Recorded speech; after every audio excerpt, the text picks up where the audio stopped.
Hola, ¿qué tal? Buenas tardes, bienvenidos a los Encuentros TCM, un día más. Hoy os vamos a proponer un viaje que nos va a llevar, que vamos a empezar en el norte de Colombia y que vamos a terminar haciendo un círculo muy grande a orillas del río Oria con la película Oreña de Koldo Almandoz, que está ahí en una esquinita, que luego ya pasará a formar parte del escenario. Una película en la que vamos a pasar también por Galicia, por Cuba y por México. Tenemos 5 equipos de películas y para ellos quiero que les dediquemos, para apoyar este viaje, un fortísimo aplauso.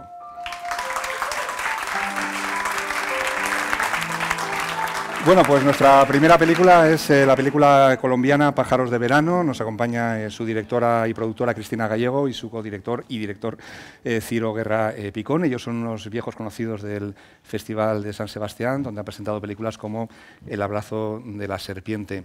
La película, como digo, se titula Pájaros de Verano, transcurre en el norte de Colombia, en la cultura wayú, y cuenta una historia muy especial de cómo esa cultura se vio corrompida por la llegada del contrabando de marihuana entre los años 70 y los años 80. No sé si esta historia en Colombia es conocida y si no, ¿cómo la descubristeis y cómo os documentasteis para hacerla? Es una historia, buenas tardes, buenos días a todos. Es una historia desconocida, es una historia que nosotros conocimos hace 10 años, justamente cuando estábamos rodando una película en esa región, en el norte de Colombia. Es una historia desconocida tanto hacia afuera como hacia adentro. Es la historia del origen, del primer momento en el que Colombia entró en el negocio de las drogas. Es una historia ambientada en el norte de Colombia, en un desierto, en una sociedad que es la sociedad wayú, una comunidad que es una comunidad de frontera en el desierto y en la que no se respeta la frontera ni la división entre Colombia y Venezuela. Era una comunidad normal que normalmente era contrabandista, ¿no? Una comunidad que siempre estuvo en una relación comercial, no solamente con Venezuela, sino con las Antillas, con el Caribe.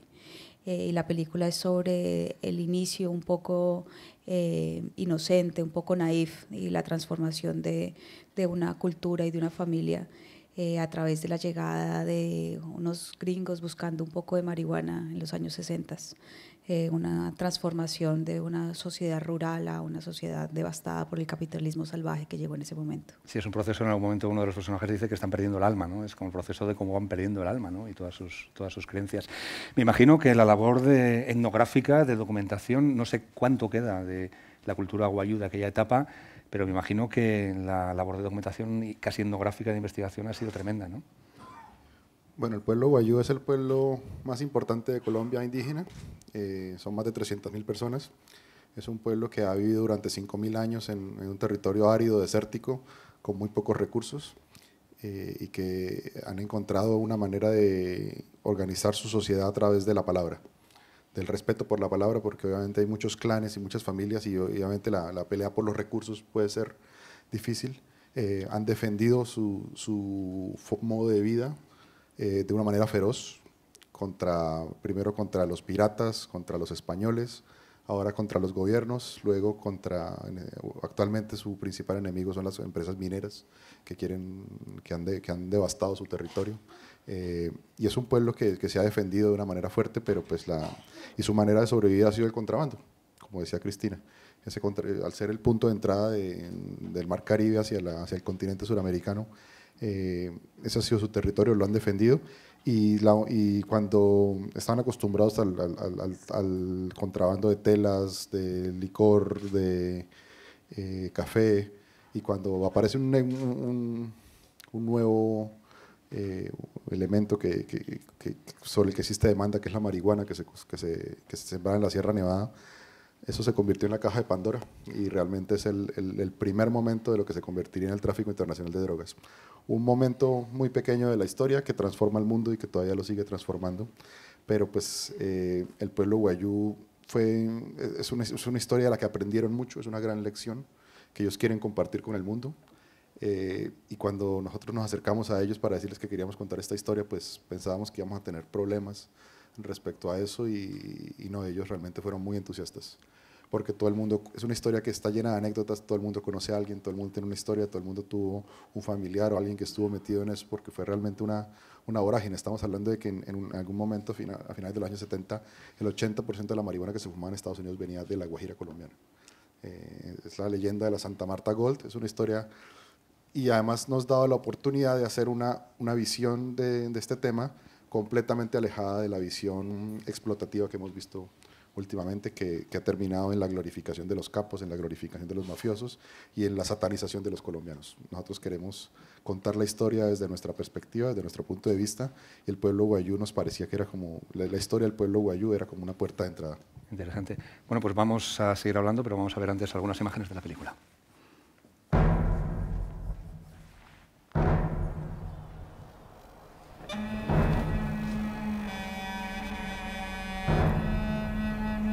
Tu acústica, tu óxica, tu eyúcaro.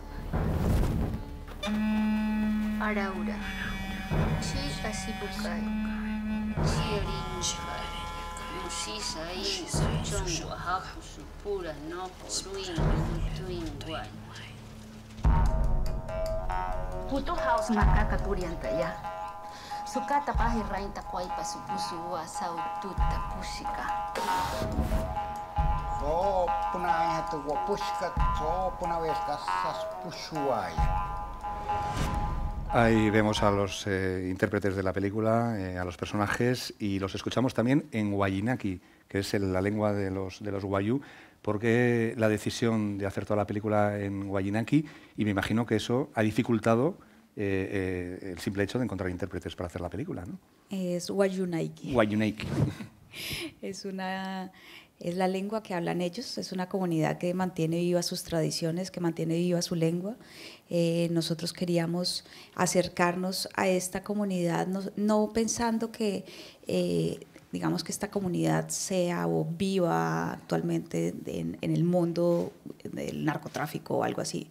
Queríamos hablar sobre la transformación de una sociedad, queríamos hablar sobre una transformación de una sociedad tradicional, que es la guayú, pero una sociedad que es profundamente capitalista. Entonces, es una sociedad que nos generaba un punto de visión y de transformaciones. Los actores que interpretaron la película tiene una mezcla de actores naturales y actores profesionales. Los actores profesionales aceptaron el reto de hablar esta película en Guayunaiki, un idioma que no tiene ninguna conexión con el español y que es supremamente difícil. Aceptaron el reto y nuestra principal preocupación era precisamente con el pueblo guayú, de que se sintieran en todos los aspectos. Toda esta película es hecha y es interpretada por gente que no es de allá, por mucha gente que no es de allá. Entonces queríamos, supongo que sucede lo mismo con el euskera, sí. ¿No? O sea, cuando viene gente a hablar o a tratar de interpretar el idioma, creo que debe haber una gran preocupación sobre cómo es la interpretación. Sin embargo, estos actores lo hicieron, y cuando mostramos la película allá a la comunidad guayú fue muy bien recibida, inclusive entendían que no lo vocalizaran bien o de que no se entendiera completamente, pero entendían también el esfuerzo que significaba para gente que no tenía nada que ver con esa cultura ni con ese idioma intentar interpretarlos. Hubo una integración entre los actores profesionales y los no profesionales y un mutuo aprendizaje tanto de las historias, las costumbres, cómo tejer una mochila, cómo se comporta, en qué cree un guayú, y por parte de los actores naturales pues debían aprender cómo se trabaja en el set, cómo son las repeticiones, cómo es la concentración, los periodos largos de rodaje. Yo solo quiero añadir que en la película el 70% del elenco es guayú y el 30% del equipo técnico fue guayú. La cultura guayú, tal y como se ve en la película, tiene muchos elementos mágicos, muchos ritos que habéis incorporado en la película, que de alguna manera también entronca con el realismo mágico típicamente colombiano y también con alguna de vuestras otras películas. ¿Cómo habéis manejado esa mezcla de magia y realidad tan dura? Sí, es interesante porque en el proceso de investigación pues, nos adentramos en el hecho de que el mundo del escritor Gabriel García Márquez, que es muy conocido alrededor del mundo, está profundamente enraizado en el mundo, en el imaginario wayuu. Él creció rodeado de sirvientes wayuu y lo cuenta en su autobiografía, y la manera en que eso se cuela en su literatura, toda la relación con los muertos, toda la relación con los sueños, toda esta historia de estas matriarcas fuertes, todo eso es completamente heredado de la cultura wayuu. Entonces la gente realmente conoce más de la cultura wayuu de lo que se imagina. Pero es un imaginario que es tremendamente rico, no cabe en una sola película, pues, o sea, no cabe, pero pues digamos que sí le da una visión que es más cercana a la de la Colombia tradicional, la de la Colombia profunda. O sea, es una historia de gente que está acostumbrada a vivir de acuerdo a la interpretación de los sueños, a la interpretación de los elementos del medio ambiente, a las migraciones de los pájaros, y cómo sobrevivir, cómo tratar de vivir de esa manera, en un contexto donde el capitalismo ha llegado de la manera más salvaje, más brutal, sin ningún tipo de mediación ni de regulación, sin ninguna presencia del Estado.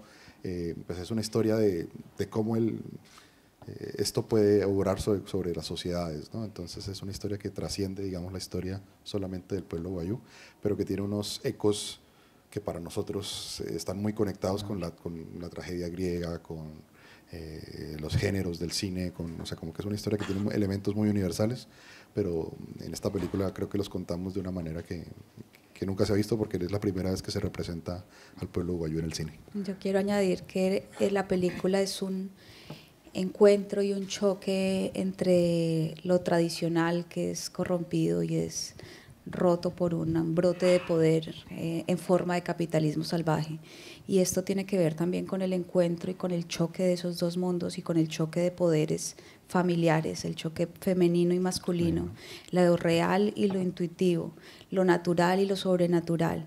Esa capacidad, por eso también es que queríamos darle también la vuelta al género. Es una película de gángsters, que es un mundo narrado normalmente desde el mundo, digamos que real y masculino, y queríamos contarlo desde la perspectiva femenina, desde la perspectiva de una mujer, digamos que no solamente es poderosa, económica o digamos como una figura fuerte familiar, sino que tiene esa cosa que tenemos, no es solamente el mundo wayuu, sino las mujeres que estamos conectadas con ese sexto sentido y con esas cuestiones más premonitorias, y como uno ve en sus familias, y las figuras fuertes, y las figuras como que todos lo saben son la madre y la abuela, pero parece que el mundo está inundado de las acciones masculinas, y es como todo esto que sabemos y que decimos, pero tampoco tenemos la fuerza de ejecutarlo, de llevarlo más allá, y la película habla de ese choque y de ese encuentro sobre las cosas que pensamos que son sobrenaturales, pero también son realmente naturales, ¿no? Entonces queríamos explorar justamente esa visión y esa otra visión del mundo, y traer un poco una historia desde un lugar no contado, desde un lugar silenciado, ¿no? Porque todas estas historias a nosotros también nos fueron narradas por hombres, y cuando hablas de las bonanzas y de todo esto, hablas de la cantidad de flotas que tuvieron y de la cantidad de kilos que exportaron y de la cantidad de gente que mataron, pero nosotros queríamos hablar desde una perspectiva que es la perspectiva que sentimos propia, que es la historia de una tragedia familiar y de una tragedia nacional. Y esto debíamos contarlo desde los ojos de una madre que ve y que cuida a su familia, y que ve cómo esta familia es desintegrada. Pues muchísimas gracias por traernos esta mirada, apuntar el título en Pájaros de Verano, porque es uno de los títulos latinoamericanos de la temporada ya. Acabáis de recibir, enhorabuena, 9 nominaciones a los premios latinoamericanos de cine. O sea que seguiremos escuchando hablar de esta película, que se presentó en Cannes y que se presenta ahora en Perlas, en el Festival de San Sebastián. Muchísimas gracias y hasta siempre. Muchas gracias. Gracias a todos. Muchas gracias. Bueno, pues de Colombia basta con pasar a otra mesa y nos trasladamos a Cuba. Nos trasladamos a Cuba de la mano del director Francisco Marise, y nos acompaña también Luis Lepchak, que es el montador de sonido de esta película, un documental que se titula Para la Guerra. Es un documental que se ha presentado entre ayer y hoy, se está presentando en la sección de Nuevos Directores. Un documental con una única figura, con un personaje muy relevante, que es un viejo soldado que, digamos, se ha quedado enganchado a la Revolución Cubana y a sus años de guerra en Angola y en Nicaragua. ¿Dónde y cómo, Francisco, descubristeis a este personaje y qué os pareció interesante para dedicarle un documental? Buenas tardes. Sí, no sé si está enganchado o, bueno, en realidad yo creo que él sigue, ¿no? Pensando que la revolución es posible, ¿no? Y eso me parece bonito, primero, que es un soldado que está muy herido, pero que no ha sido derrotado, ¿no? Y eso me parecía muy lindo, compartir tiempo con él, sintiendo eso, ¿no? Que él sienta eso. Me lo encontré por casualidad, yo vivía en Cuba, él también vivíamos en Cuba, ¿no? En la escuela de cine de San Antonio de los Baños, y a veces es bueno salir, ¿no? Porque la selva y la convivencia y ese gran hermano que se genera entre gente que está ahí tratando de hacer proyectos es a veces medio complicado, ¿no? Y bueno, caminando por la calle después de un fin de semana de estar perdido por pueblos no turísticos de Cuba, sale un hombre de su casa y me dice si no quiero entrar a su casa, que no, que me quiero ir a mi habitación, que entra a mi casa, que tengo ron y hablamos un rato, que no, que dale que tengo ron, vale, entra. Bueno, a la segunda ya sí. como que te convenció, ¿no? Y si hay ron sobre todo. Y entro y estaba mirando Pearl Harbor, el remake yankee, el último, ¿no? Y en una batalla que se estaba librando en la pantalla a todo volumen y él dándole órdenes a los soldados cómo combatir para ganar esta batalla, me convida a Ron finalmente, que era lo que había entrado, pero estaba viendo esta escena espectacular y me dice, yo fui a la guerra de Angola, ¿no? Sí, que yo fui a la guerra de Angola, que yo soy un soldado, ¿no? Y fue así, el encuentro fue natural, fue fortuito, fue hermoso y a la semana nos vimos y él no paraba de hablar de la guerra y yendo a su trabajo, explicándome cómo caminar en un campo minado, empieza a hacer cuerpo a tierra espontáneamente, y yo no entendía nada y me hace hacer cuerpo a tierra a mí y le digo, bueno, ¿por qué no empezamos a rodar esto? A ver qué pasa, ¿no? Los ejercicios que hacía cuando eras un joven soldado. Ah, me encanta, espectacular, chico, ¿cuándo empezamos? Bueno, mañana. Y empezamos a jugar a la guerra, ¿no? Juntos, él a recordar a través del cuerpo y haciendo esos ejercicios que hizo cuando tenía 16 años para ser un tropa especial cubano, una tropa de élite. Y ahí ya estar 7 años, 8 viviendo en la selva y peleando cuerpo a cuerpo contra todos los que rayan, ¿no? Él contra todos, es un súper soldado. Y bueno, y con Luis íbamos mucho a la casa, ¿no? A compartir eso, a mirar películas bélicas. Él tiene su DVD de películas de aviadores, de películas de la Segunda Guerra Mundial, de películas de ataques por tierra. Y tomar ron y como compartir. pasamos muchas tardes ahí, Andrés siempre nos servía o un trago de ron o un mango o jugo de mango y pasamos ahí escuchando las historias de guerra, que muchas veces son historias muy duras, ¿no? Como debe de haber sido, pero lo más interesante es que siento que Andrés tiene un mundo interior, un imaginario muy rico también.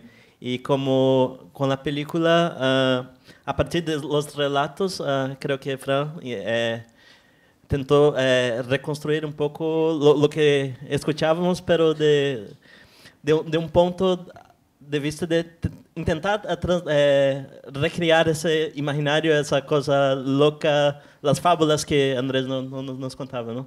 Sí, y eso, ¿no? Por ahí corrernos un poco, salirnos de la palabra, ¿no? Del testimonio, porque hay rodadas también, ¿no? Escenas atroces, ¿no? Que te cuenta que vivió. Y no, empezar a... Bueno, fue una fascinación, ¿no? De cómo mueve su cuerpo, ¿no? Él tiene algo coreográfico, ¿no? Que creo que tiene que ver con lo militar. Que entonces Andrés este va a ser el plano y él es un bailarín, ¿no? Un militar que baila, ¿no? Haciendo karate o haciendo cuerpo a tierra o lo que sea.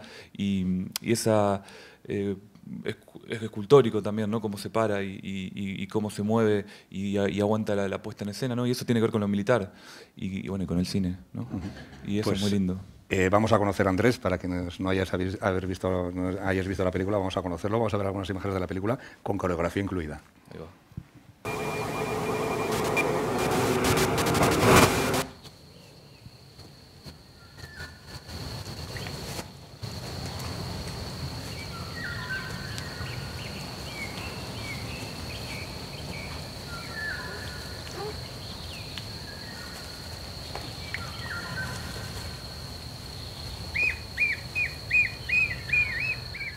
Bueno, pues ese es Andrés, pero la película además con Andrés enseña otras cosas. Habéis utilizado también material documental. Me ha llamado mucho la atención ese material documental que utilizáis sobre cómo de alguna forma formaban a los soldados, incluso a los niños, en la educación militar, ¿no?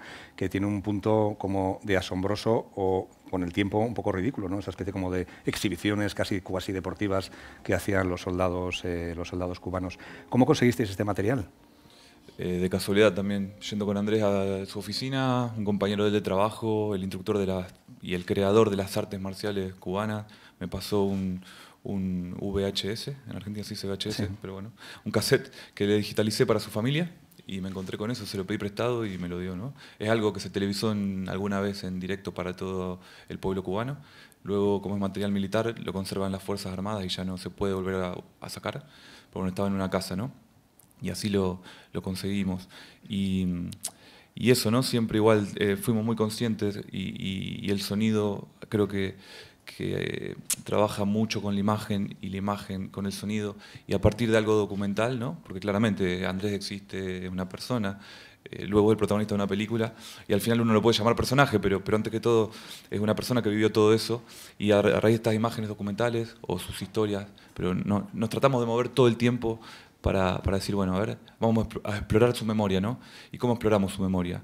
Y bueno, saliendo de lo que es más concreto, de lo que es más real, de lo documental como documento, y entonces pensamos que, bueno, vale todo, ¿no? Entonces vale el documental, vale el falso documental, vale la puesta en escena, vale lo experimental, vale todo, porque es la memoria, ¿no? Y él me dijo, la memoria no siempre es fiel a la realidad, ¿no? Claro, ella tiene su propia imaginación.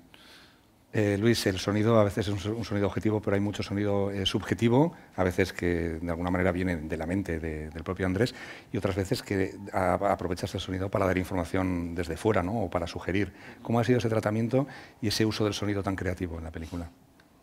Yo creo que, como Fran estaba diciendo también, la película juega como una pluralidad de estilos, donde se vale experimentar en diversos campos.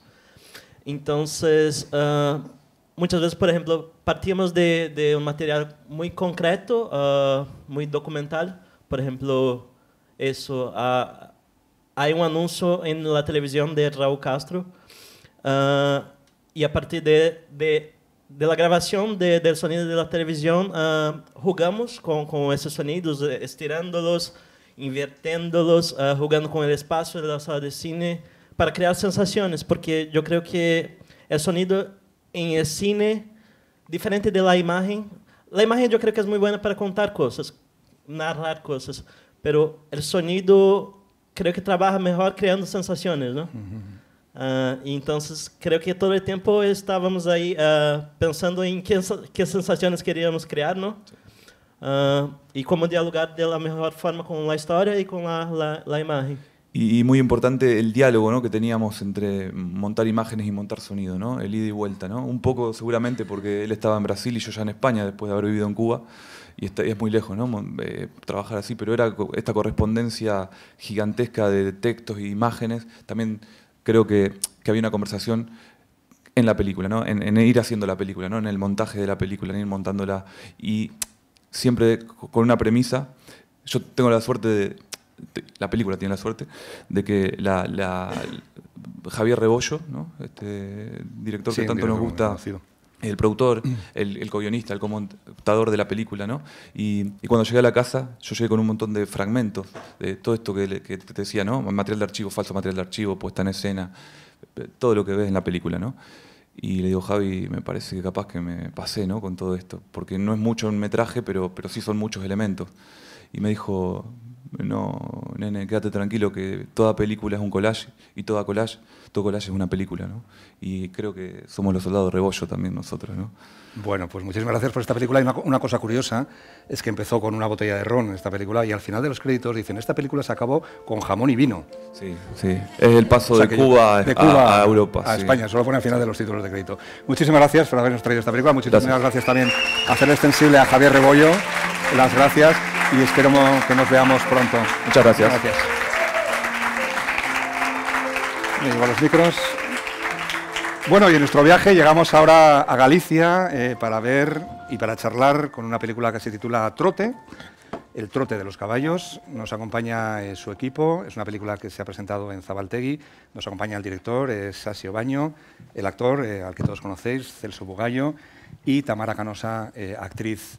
Una película, Sasio, ambientada en la Galicia rural, una Galicia rural que cambia, que está en, digamos, hablábamos antes también del norte de Colombia, algo parecido ocurre en esta película, no con el narcotráfico, pero bueno, una cultura que va cambiando y que deja descolocados a los personajes. No sé nada de ti, Sasio. No sé qué relación, no sé de dónde eres, ni qué relación tienes con esa Galicia rural. No sé si perteneces a ella o tu mirada es la mirada curiosa de alguien que viene de fuera. Bueno, sí, yo pertenezco a ese rural gallego montañoso. Sí, es una peli que intenta filmar un ocaso, ¿no? El final de una relación con el animal en el rural, ¿no? Cada vez estamos más despegados del animal externo, del caballo, de las vacas, cada vez lo alejamos más de la sociedad, digamos, humana, lo metemos en grandes granjas, los encuadramos, no los dejamos mover, y en el rural todavía hay esa relación de tú a tú con el animal que me gustaba contar y reflejar, ¿no? Un poco eso, certificar que una vez nos miramos a los ojos con ellos y nos sentimos de la misma especie. Es una película sobre soledades, los personajes son incapaces de hablar, de comunicarse, me da la impresión de que son personajes de los que tú sabes más y el espectador tiene que adivinar todo lo que está ocurriendo ahí, ¿no? ¿Cómo fue la preparación del guión? ¿Fuiste despejando el guión de información de una manera deliberada para que el espectador fuera llenando los huecos que dejabais? Sí, bueno, es una peli de... Sí, yo hablo de animalizar a los personajes, ¿no? Quitarles el verbo, eso que nos diferencia, la capacidad de raciocinio, ¿no? Quitarles la palabra y bajarlos un poco eso al animal, no contar mucho, no hablar mucho, que estén muy escondidos y que sobre todo no sepan gestionar las emociones o los debates internos, ¿no? Y que eso les provoque pues eso, esos conflictos internos que los mueven hacia un lado o hacia otro.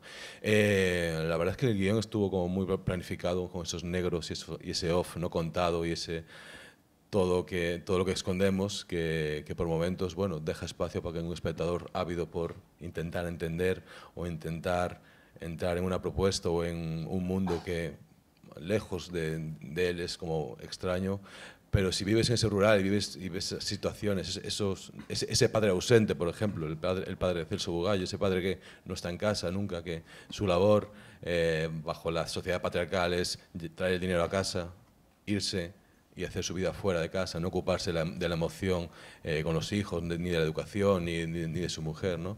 Me gustaba contar todo ese mundo que creo que está en, gracias a Dios, ligero cambio. Celso, tu personaje habla poco, yo no sé si esto para un actor es un chollo o es muy difícil transmitir emociones solo con la mirada, solo con el gesto y no con la palabra. Bueno, yo he intentado seguir las instrucciones que me traía Sasio y creo que he entendido bastante lo que él pretendía, que era rozar un poquito lo animalesco con lo actual y ver cómo estos dos aspectos, ¿no? Estando presentes, son capaces de subsistir, ¿no? Pero por otro lado también yo veía que el animalismo humano, ¿no? Que está un poquito alejado, quizá está en un plano un poquito más lejos, en un plano remoto, por decirlo así, porque hemos evolucionado mucho, pero de todas maneras creo que la película revela cómo esos personajes, de acuerdo con las circunstancias que están viviendo, están experimentando ese momento animal. Bueno, la película, repito, se titula Trote, hay muchos caballos, hay personajes que prácticamente no hablan y se comunican pues, a través de miradas o de gestos, y vamos a ver algunas imágenes.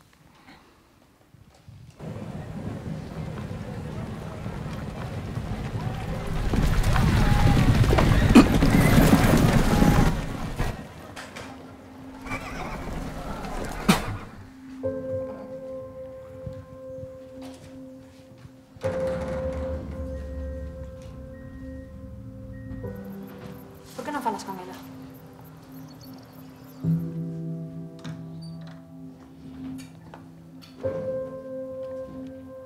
Non é fácil falar con ela. E contigo sí? Que faz? Que pasou? Que? Con meu pai. Buscando as bestas.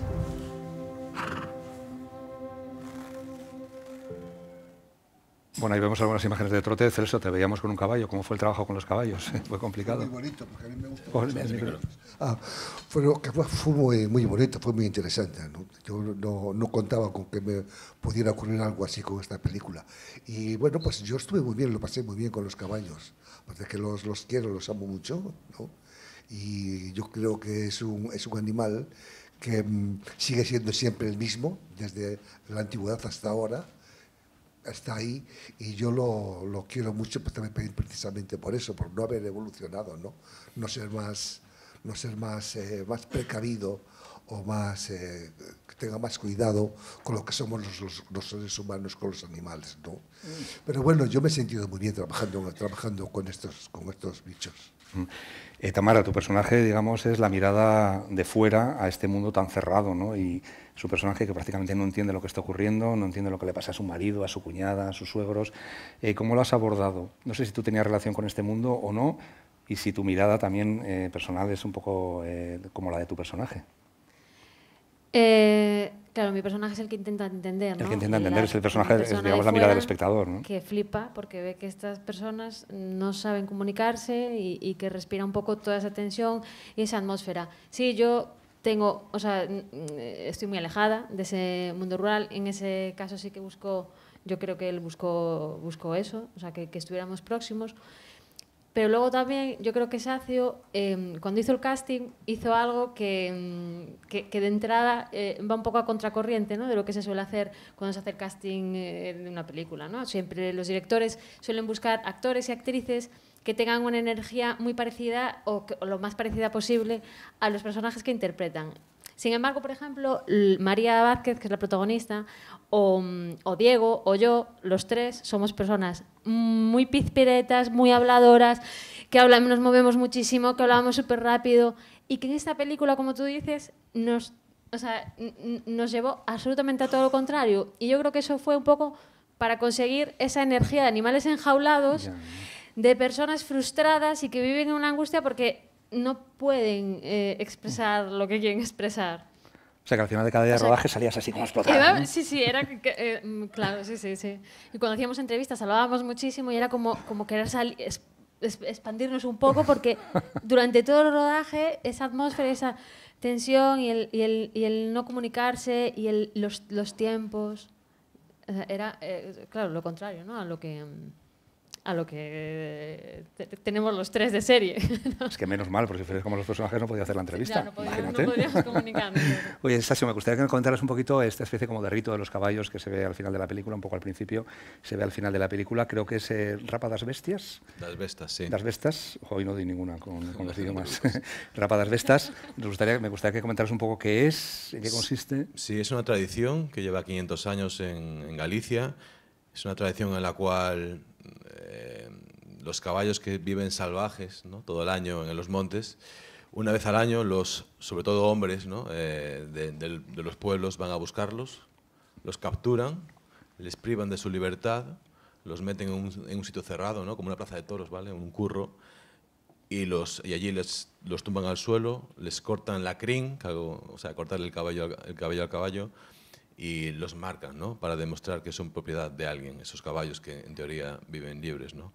Y es una tradición que cada vez hay menos en Galicia, porque la gente joven ya no es negocio los caballos, y me gustaba capturarlo, lo cinemático que hay en esa tradición de polvo, de sonidos. Antes comentaba mi compañero de la potencialidad del sonido, ¿no? Y esto que es una peli de instinto. El sonido es el instinto, es lo que te despierta, no sabes qué está pasando, no lo acabas de ver, te está despertando algo, ¿no?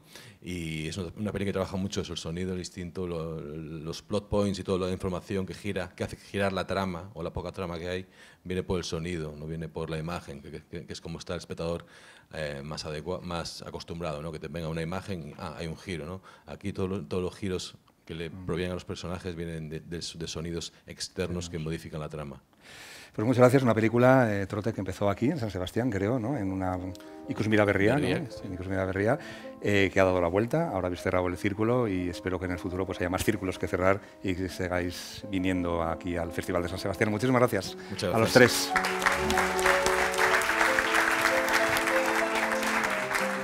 Bueno, pues nuestra cuarta parada de hoy es México, la película La Camarista, que se presenta en la sección Nuevos Directores. Nos acompaña la productora Tatiana Graullera y la actriz de la película, actriz absoluta porque prácticamente sale en cada plano de esta película, que se llama Gabriela Cartol. Gabriela, se te ve muy pispireta, muy sonriente, pero tu personaje no es para nada así. Has tenido que hacer un personaje que no tiene nada que ver contigo, ¿verdad? Ajá. Supongo que ha sido un gran esfuerzo esto. Ha sido un regalo. Desde un principio, desde que me llegó el guión, pues fue lo primero que me llamó la atención, el personaje, la situación, y yo sabía que yo quería ser Eve. Era un personaje que ya estaba muy definido, desde su escritura, y ya cuando conocí a la directora lo entendí todo. Ya llevaba muchos años de investigación y de pasión por el tema, entonces afortunadamente tuvimos química y afortunadamente me eligió y ahora estoy aquí. Bueno, pues el personaje al que se refiere Gabriela se llama Eve y es una camarera de hotel. Vamos a conocerla.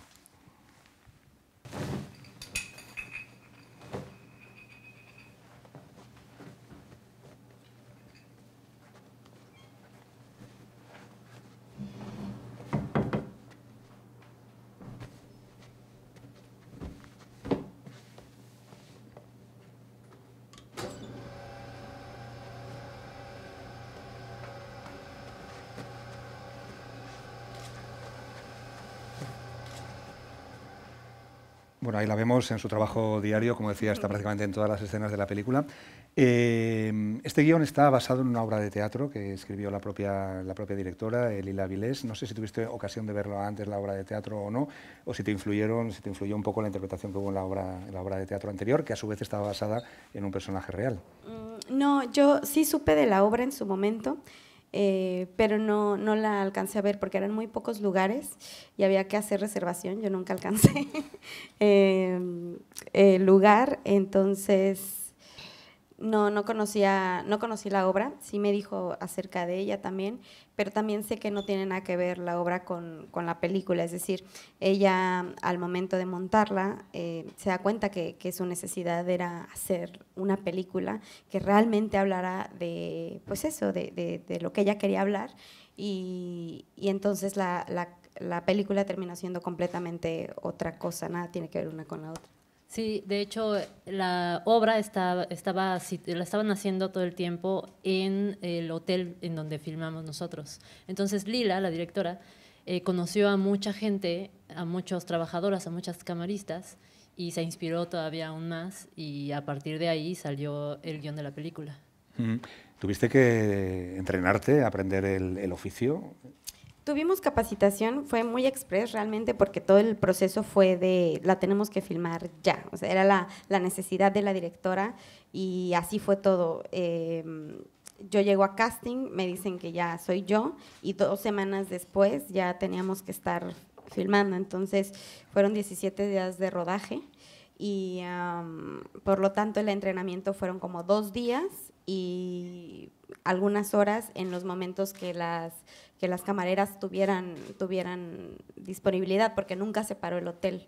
Es decir, el hotel estaba vivo y ellas estaban en su jornada laboral, entonces muy generosamente se subieron al barco también por la conexión que tenían con la directora, con Lila, y le echaron la mano y nos capacitaban entre sus breaks, y eso fue muy bonito.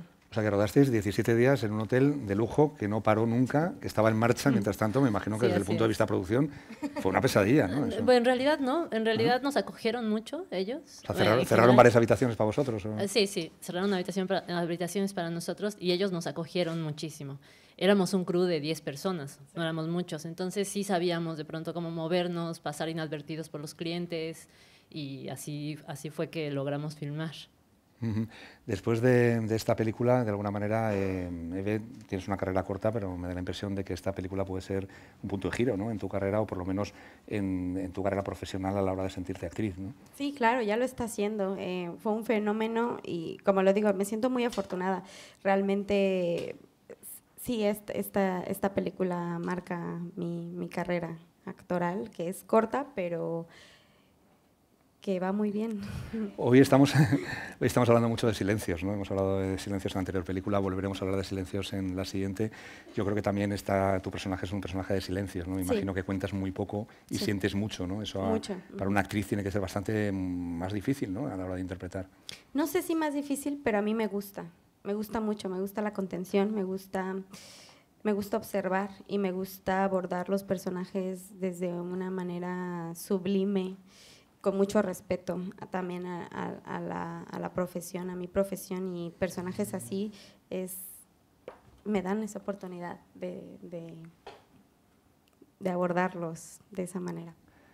Pues muchísimas gracias a las dos por acompañarnos hoy, muchísimas gracias por esta película, sobre todo que hablábamos el otro día de que hay películas que nacen de la pasión. Esta es una película que nace de la pasión, de la necesidad de hacerla, ¿no? Como decías, tuvisteis que empezar a rodar la película porque si no, esa pasión se podía desinflar. Muchísimas gracias a las dos por hacer esta propuesta tan interesante y nos volvemos a ver en el futuro. Muchas gracias.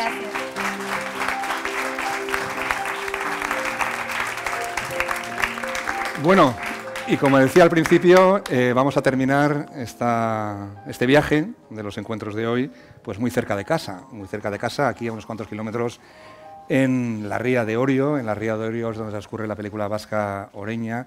Nos acompaña su director, Koldo Almandoz, que es un asiduo de los encuentros. Yo creo que tienes el récord aquí en los encuentros, Koldo.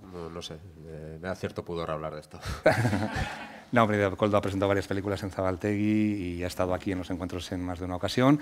Nos acompaña también uno de los actores, Patxi Bizquert, y el actor también, Laulad Ahmed. Koldo, decíamos que has venido mucho a los encuentros, pero sin embargo estás en la sección Nuevos Directores porque esta es, digamos, tu primer largometraje no experimental. No sé si llamarlo convencional, que no es convencional, pero digamos es tu primer largometraje narrativo. ¿Por qué este cambio? Bueno, no sé.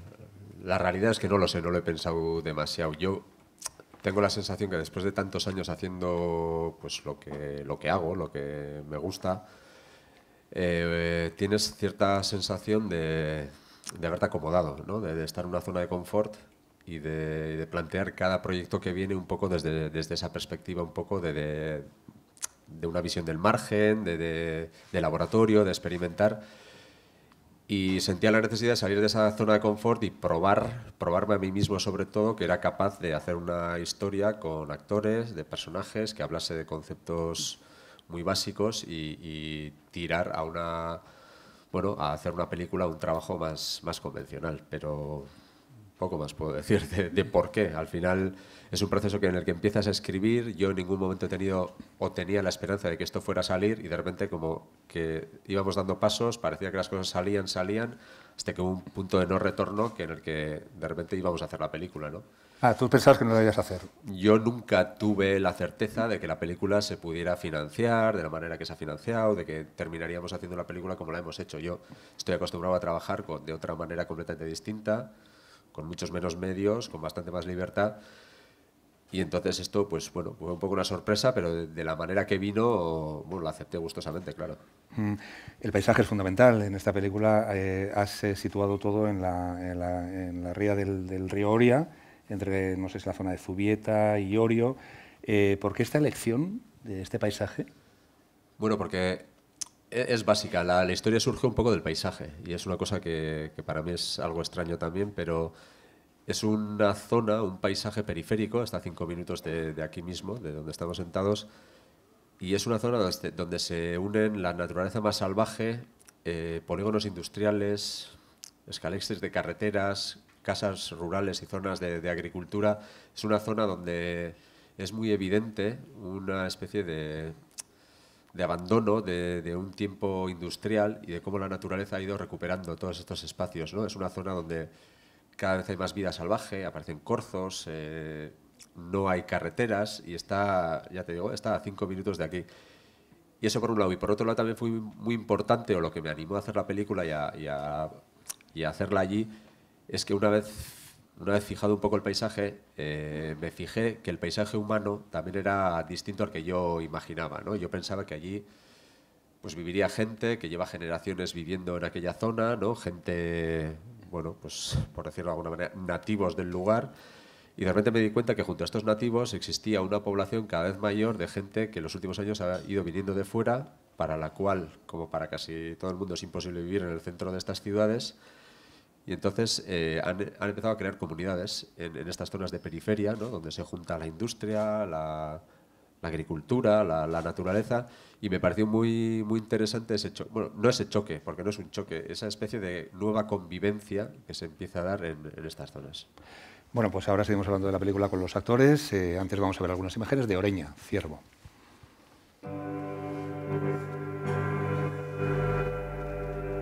Noiz izatu zenuen, Jose Ramon? Paduran, hola bizitera etorren zenean. Saharatik etorri ginen, 6 urte edo nituenean. Zuek argia zu. Te lo debo la noche.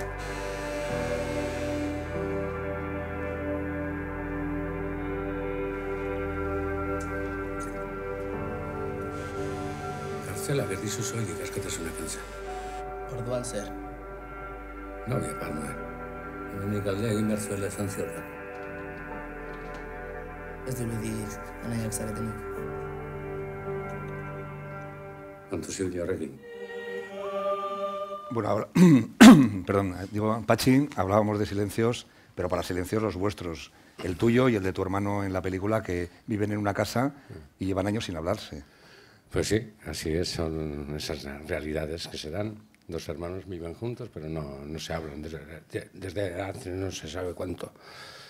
Pero bueno, aunque no hablen, sí que expresan cosas también, sí. Evidentemente. Esa es la historia y la gran magia también de esta película, ¿no? Que sin palabras expresa muchas cosas. Lo que sucede entre los dos hermanos y lo que sucede con el resto de los personajes también, ¿no? Yo creo que es una gran fortuna de esta película. Sí, de alguna manera tu personaje representa la tradición, lo que no quiere es que cambie, ¿no? Digamos, es una persona muy apegada a la tierra que rechaza todo lo nuevo o que renuncia a todo lo nuevo, ¿no? Sí. Sí, digamos que es un poco... Yo soy dentro de esta fauna que vive ahí, pues el animal autóctono, dijéramos, de 2 patas, ¿no? Pero así más o menos perfectamente identificado con el resto de la fauna que vive ahí. Ese es mi personaje, ese es un poco la historia, lo que quiero transmitir también, lo que de alguna forma también no solamente es la apuesta mía, sino que también de alguna forma trato de inclinar hacia ese mundo también, ¿no? Pues a una especie de yo, al no tener familia, la única familia que tengo es un hermano con el que no me hablo, pues ese acercamiento que tiene con Jalil, ¿no? Jalil cuando llega allí de niño, pues de alguna forma se acerca, viene a conocer la marisma, me conoce a mí y a partir de ahí yo casi lo hago como si fuera mío, ¿no? Como si me perteneciera de alguna forma este chaval recién llegado, ¿no? Entonces trato de enseñarle cómo la marisma también puede ser una fuente de vida y de posibilidad de futuro, ¿no? Incluso al mismo tiempo lo ayudo también con los estudios, de alguna forma pues eso humaniza a este personaje en el sentido de que esa preocupación que tiene por aquel que además no es de allá, no ha nacido allí, no es autóctono como es el personaje que yo encarno, pero que sin embargo sí lo hace suyo y quiere que permanezca ahí para siempre, ¿no?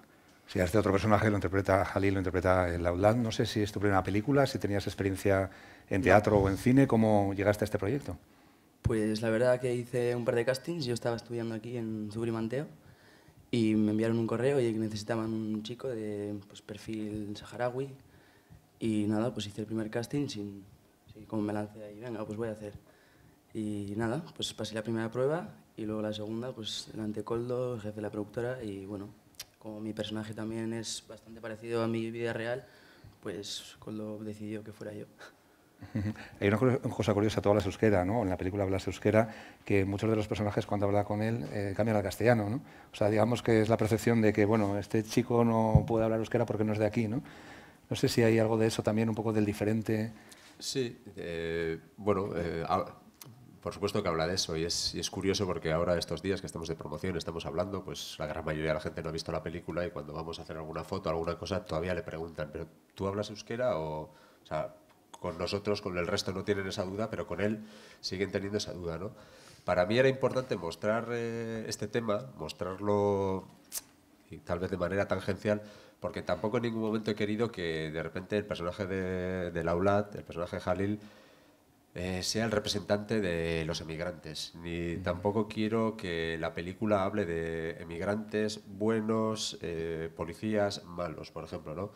Su personaje, como todo el resto de personajes, tienen cosas que más o menos nos pueden parecer bien, nos pueden parecer mal, nos pueden dar igual, pero quiero decir que no, en ese sentido he tratado de huir de una concepción del cine social, ¿no? Un poco que tipifica y convierte en tópicos pues este tipo de personajes, y para mí era importante mostrar que no es un fenómeno que va a suceder, es un fenómeno que ya ha sucedido y que es el presente, ¿no? O sea, el personaje de Jalil, como la propia vida de Laoulat, no es gente que viene o gente que va a venir, es gente que ya está aquí, que son nosotros. Sí, no hay...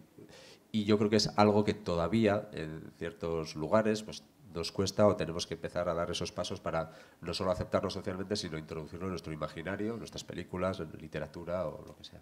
Cuando decías al principio que durante un tiempo no sabía si esta película se iba a poder hacer, al final la habéis rodado, se presenta aquí en el Festival de San Sebastián y se estrena comercialmente la semana que viene, dentro de un par de semanas, ¿no? Sí, este viernes se estrena en todo el estado. Este viernes. Sí. Y sí, luego además es una cosa curiosa, porque claro, cuando en todo este proceso de financiación, presentación de proyectos y tal, luego ha habido gente que conocía el proyecto del comienzo y ha dicho, pero ¿te van a aceptar todo esto? Porque claro, con lo que ha cambiado de lo que era el guión que presentamos, ¿no?, a lo que ha terminado siendo la película, bueno, pues es una transformación bastante evidente, ¿no? De ser una película que en un comienzo era mucho más narrativa, mucho más guionizada en cierto sentido. Hemos ido despojando muchas partes de guión para hacer una película mucho más sensorial, mucho más vacía, más mínima. Y bueno, es un cierto tipo de apuesta, porque en el fondo, no sé, yo creo que a todos nos pasa, pero en el fondo hacemos las películas que nos gustaría ver. Y yo al final he hecho la película que me gustaría ver, ¿no? No sé si he tenido tanto en cuenta lo que le gustaría ver a la gente, pero siempre tengo la esperanza de que haya mucha gente como yo. Estoy convencido que hay mucha gente como yo. Alguno que otro hay por aquí, ¿no? Sí, no. Y en ese sentido, pues bueno, estamos contentos porque habiendo hecho una apuesta así bastante arriesgada, pues vemos que bueno, está resultando y ya te digo, se va a estrenar en salas, sale aquí, bueno, estamos contentos. Bueno, pues quienes no hayáis tenido oportunidad de verla aquí en el festival, que sepáis bueno, que el viernes se estrena una película muy recomendable sobre gente sola que se va encontrando, que se va creando sus propias familias, sobre la soledad, sobre los silencios y sobre lo que decíamos en todas las películas de hoy, en muchas de las películas de hoy, sobre sentir el cine y no contar de una manera muy evidente el cine. Muchísimas gracias a vosotros, al equipo de Oreña, y muchísimas gracias a todos los que nos han acompañado hoy. A vosotros os esperamos aquí mañana y a los que nos vean por las pantallas, pues cuando quieran nos pueden pinchar. Adiós.